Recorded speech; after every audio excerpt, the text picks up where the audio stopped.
മാറി മാറി വരുന്ന സർക്കാരുകൾക്ക് പകരം തുടർഭരണം എന്ന നിലയിലേക്ക് കേരളം മാറിയത് വികസന മുന്നേറ്റത്തിന് വഴി തെളിയിച്ചുവെന്ന് KT ജലീൽ MLA. ഇടതുപക്ഷത്തിന് തുടർഭരണം കിട്ടിയതിൻ്റെ നേട്ടങ്ങളും ഇനിയും ഒരു തവണ കൂടി ഭരണം ലഭിച്ചാൽ പ്രതീക്ഷിക്കുന്ന വികസനവും വിശദീകരിച്ചാണ് ജലീൽ കുറിപ്പ് പോസ്റ്റ് ചെയ്തത്.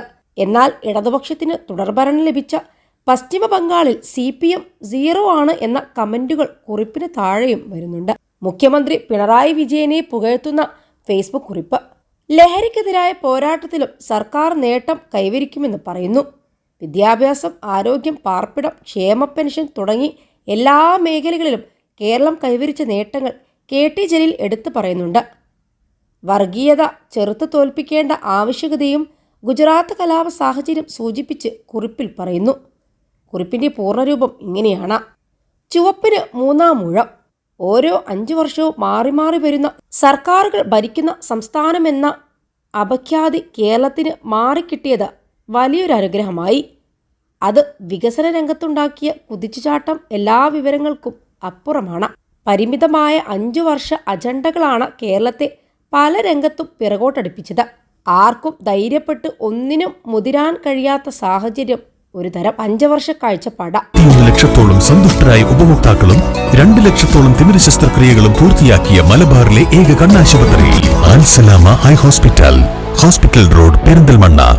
ഭരണകർത്താക്കൾക്കിടയിലും നിക്ഷേപകർക്കിടയിലും ഉണ്ടാക്കി.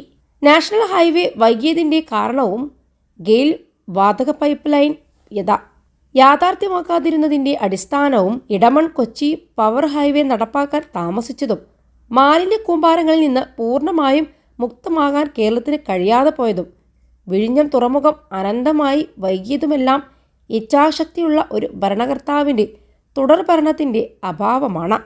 മാറി മാറി വോട്ട് ചെയ്ത് സർക്കാരുകളെ പരീക്ഷിക്കലാണ് ഭരണമികവിന് നല്ലതെന്ന തെറ്റിദ്ധാരണക്ക് കേരളീയ വോട്ടർമാർ അന്ത്യം കുറിച്ചതാണ് മലയാളക്കരയെ അപ്പാടെ മാറ്റിവെച്ച് നമ്മുടെ സ്വപ്ന പദ്ധതികളെ പൂർത്തീകരണ പാതയിലേക്ക് നയിച്ചത്. 1-ാം പിണറായി സർക്കാർ 5 വർഷത്തിൽ ഒതുങ്ങിയിരുന്നെങ്കിൽ ഇന്ന് കേരളം എത്തിയിടത്ത് എത്താൻ പതിറ്റാണ്ടുകൾ കാത്തിരിക്കുകയോ അതല്ലെങ്കിൽ വികസനത്തിൻ്റെ കിനാക്കളുടെ മേൽ മണ്ണിട്ട് മൂടുകയോ ചെയ്യേണ്ടി വരുമായിരുന്നു.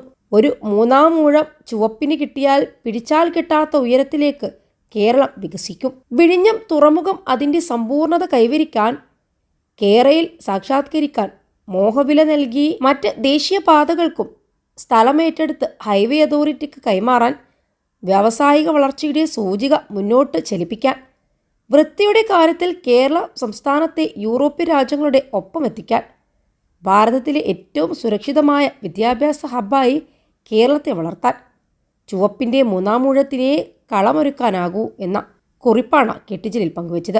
ഇതിന് സന്ദേഹം വേണ്ട. തീരദേശ ഹൈവേയും മലയോര ഹൈവേയും ഏതാണ്ട് ആയി കഴിഞ്ഞു.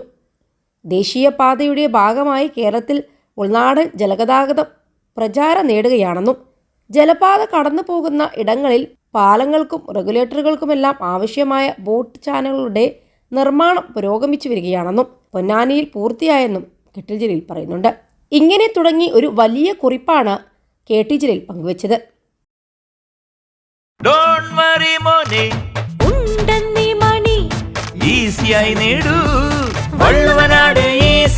ആവശ്യം ഏതുമാകട്ടെ, പണം ഞങ്ങൾ തരും.